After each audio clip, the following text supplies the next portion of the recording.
आपको स्वागत है हमारे चैनल पर। इससे पहले हमने ऋग्वेद, सामवेद और यजुर्वेद के बारे में आपको बताया था। आज के आधुनिक दौर में इस वेद की जानकारी होना बहुत ज़रूरी है। अथर्ववेद एक विज्ञान है। हिंदू धर्म के पवित्रतम वेदों में से चौथा वेद अथर्ववेद है। इस वेद को ब्रह्मवेद भी कहते हैं। इस वेद में स्तुति के साथ साथ चिकित्सा, विज्ञान और दर्शन के भी मंत्र हैं। अथर्ववेद का ज्ञान भगवान ने सबसे पहले महर्षि अंगिरा को दिया था। फिर महर्षि अंगिरा ने वह ज्ञान ब्रह्मा जी को दिया, जो विश्व की प्राचीनतम चिकित्सा प्रणालियों में से एक है। इस वेद में जीवन से संबंधित ज्ञान का भंडार है। यह वेद आयुर्विज्ञान विज्ञान की वह शाखा है जिसका संबंध मानव शरीर को निरोग रखने, रोग हो जाने पर रोग से मुक्त करने या फिर उसका शमन करने तथा आयु बढ़ाने से है। हिता हितम सुखम दुख मायुस तस्य हिता हितम मानम च तच्च यत्रोक्तमायुर्वेदः स उच्यते। अर्थात जिस ग्रंथ में हितायु यानी कि जिसका अर्थ है जीवन के अनुकूल, अहितायु यानी कि जीवन के प्रतिकूल, सुखायु जिसका अर्थ है स्वस्थ जीवन और दुखायु जिसका अर्थ है रोग अवस्था। आयुर्वेद के ग्रंथ 3 दोषों, जिन्हें कि त्रिदोष कहते हैं, वात, पित्त और कफ के असंतुलन को रोग का कारण मानते हैं। त्रिदोष धातु और मल को दूषित करते हैं, इसी कारण से इनको दोष कहते हैं। आयुर्वेद साहित्य शरीर के निर्माण में दोष धातु मल को प्रधान माना है और कहा गया है कि दोष धातु मल मूलम ही शरीरम।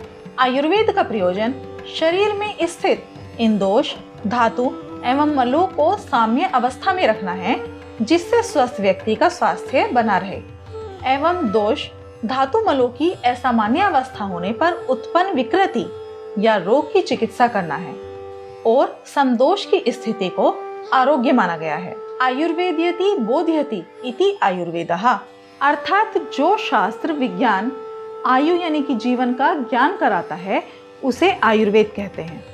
चरक, सुश्रुत, काश्यप आदि मान्य ग्रंथ आयुर्वेद को अथर्ववेद का उपवेद मानते हैं। इससे आयुर्वेद की प्राचीनता सिद्ध होती है। अतः हम कह सकते हैं कि आयुर्वेद की रचना काल ईसा पूर्व 3000 से 50,000 वर्ष पहले यानी कि सृष्टि की उत्पत्ति के आसपास या उसके साथ की ही है। आयुर्वेद के प्राचीन ग्रंथों के अनुसार यह देवताओं की चिकित्सा पद्धति है, जिसके ज्ञान को मानव कल्याण के लिए निवेदन किए जाने पर देवताओं के वैद्य ने धरती के महान आचार्यों को दिया।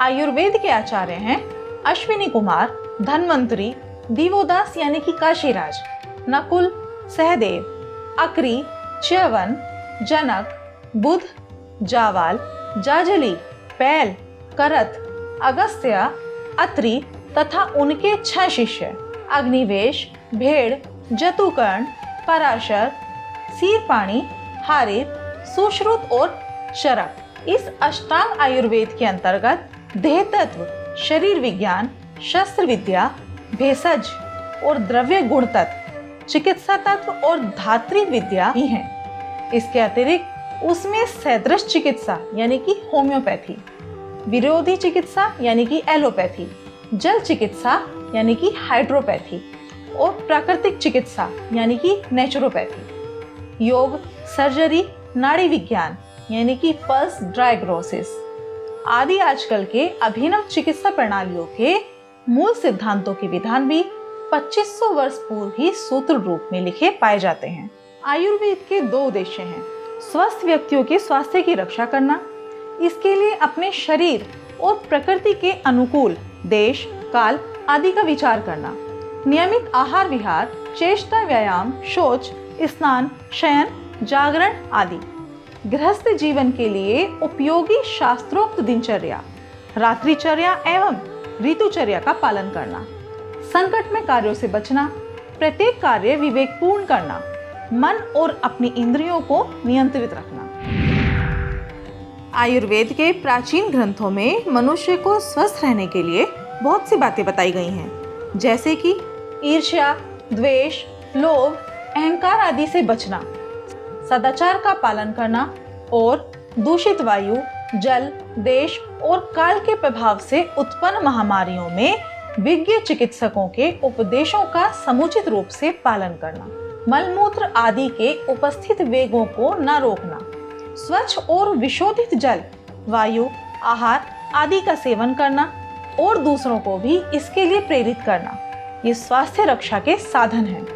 रोगी या फिर आतुर व्यक्तियों के विकारों को दूर कर उन्हें स्वस्थ बनाना।